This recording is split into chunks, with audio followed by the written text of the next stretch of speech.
Let's talk about how to stop being so darn tired when you wake up in the morning. I used to be so tired for years. I'm talking probably about 15 years of fatigue in the morning. I had no idea what it was. It was terrible. It felt like I had a helmet over my head all the time, like brain fog. And it took me until probably 11 o'clock in the morning before I can actually wake up. So I guess you would say I'm an expert in fatigue. Okay. So if you apply what I'm about to tell you, you can easily get rid of this fatigue and wake up feeling refreshed and rested.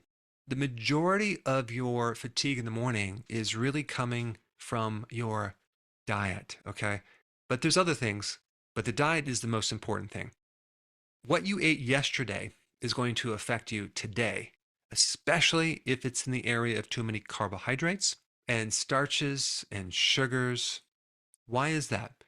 Because when you're doing that, you're running on glucose and your brain is very susceptible to developing something called insulin resistance. So, what does that actually mean for the brain? It means that you don't have enough insulin in the brain to drive the glucose into the neuron cells. So, basically, you're kind of starving off your brain cells of fuel. And that does not make your brain feel good. It makes your brain feel tired and brain foggy. You're going to lack the concentration. Now, for me, I would say maybe late 20s, maybe I might have been like, yeah, late 20s, maybe 28, 29, when I stumbled on changing my breakfast from a carb breakfast, which I did for years, to a protein breakfast. It was like a switch. It was like this helmet lifted off. And I got really interested in why that was. And I started doing deep dives into what's called a ketogenic diet. But for me, it was very quick.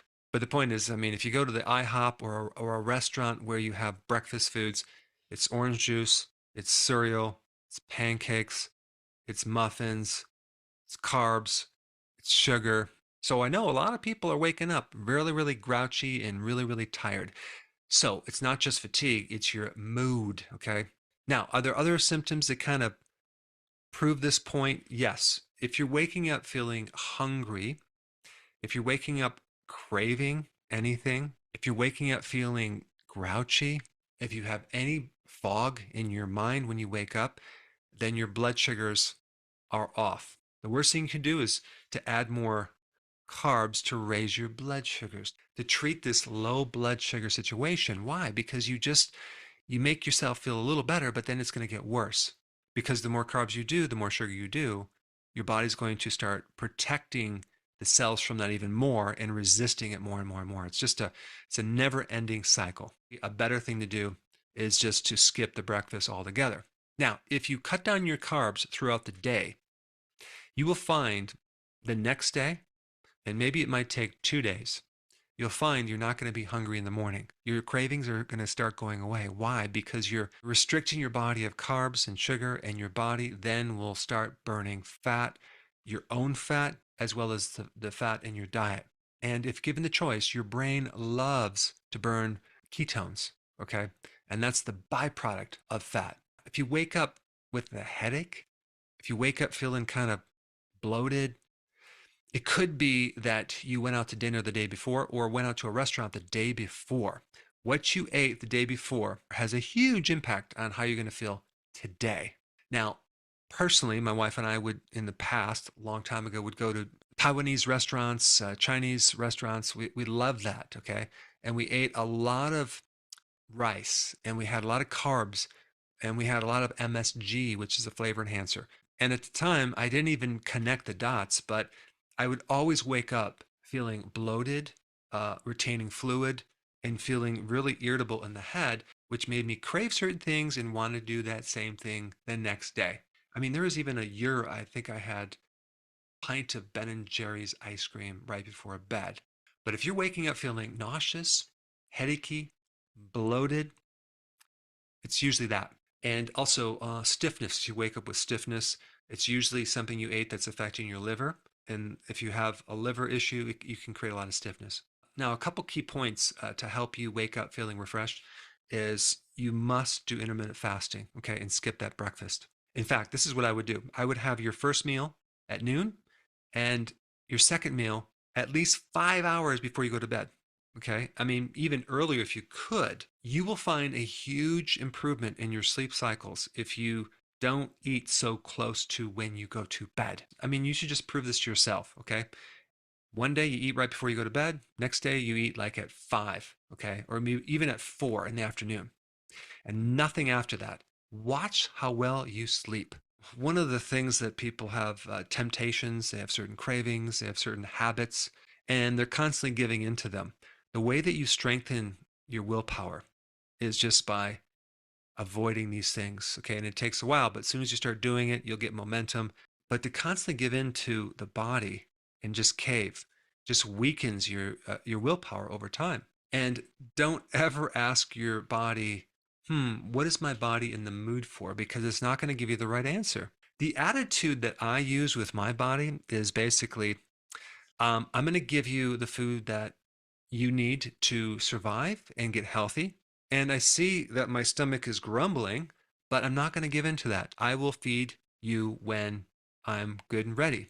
I have to constantly remind my body who is boss. I mean, it's literally crazy what's happening with people out of control with food. I mean, completely out of control. I mean, they're just letting their bodies dictate exactly what they want at any given moment. So it's a trap. You got to get out of the trap, and you have to start putting in control over your body. And when you start doing intermittent fasting, boy, your hunger goes right away. A couple other things now related to this fatigue in the morning. It's if you're sitting in front of a computer like I am a good portion of the day, or you're staring at your cell phone or a laptop, whatever, you're going to get a couple things happen. You're going to get EMF, electromagnetic fields, that are going to affect your body. And I bought this little tri-field device to detect EMF, and I found the back wall where my bed is had a lot of problems and extended this electromagnetic field like 8 feet out from the wall. And so I was sleeping bathing in this electromagnetic field, and I literally had an electrician take the wall down and fix some of the cross wires. And boy, did I sleep good after that. So you have that, and then you have this blue light that does not help your eyes. And then you also have the cell phone connected to your head. I mean, that is not good for your brain. You talk about brain fog. And then you also have these things right here, which I hate with a passion, but unfortunately, I have to use them when I'm reading certain things.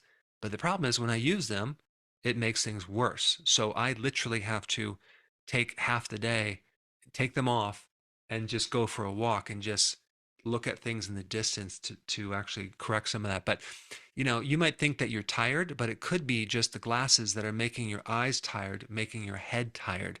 As far as exercise goes, very, very important to use exercise to flush out adrenaline and stress and cortisol through the day. It's going to help increase your tolerance for stress.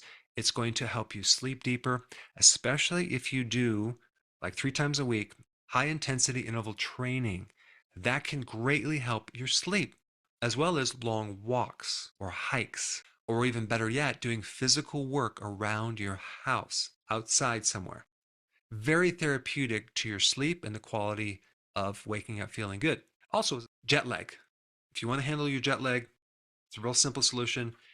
If you fly somewhere, take about 30 or 40,000 units of vitamin D. Okay. And that pretty much resets the clock in your brain. Temperature is another important thing when you're sleeping. It's best if you're on the cooler side. That will help the quality of sleep and make you wake up feeling better. Your mattress. Did you realize you spend 1/3 of your entire life on a mattress? So invest in a good mattress. And keeping the window open, if at all possible, will greatly help your ability to sleep. And lastly, make sure that you're breathing through your nose when you're sleeping. I created a very interesting video on that, and I'm going to put that up right here. You should watch that video next.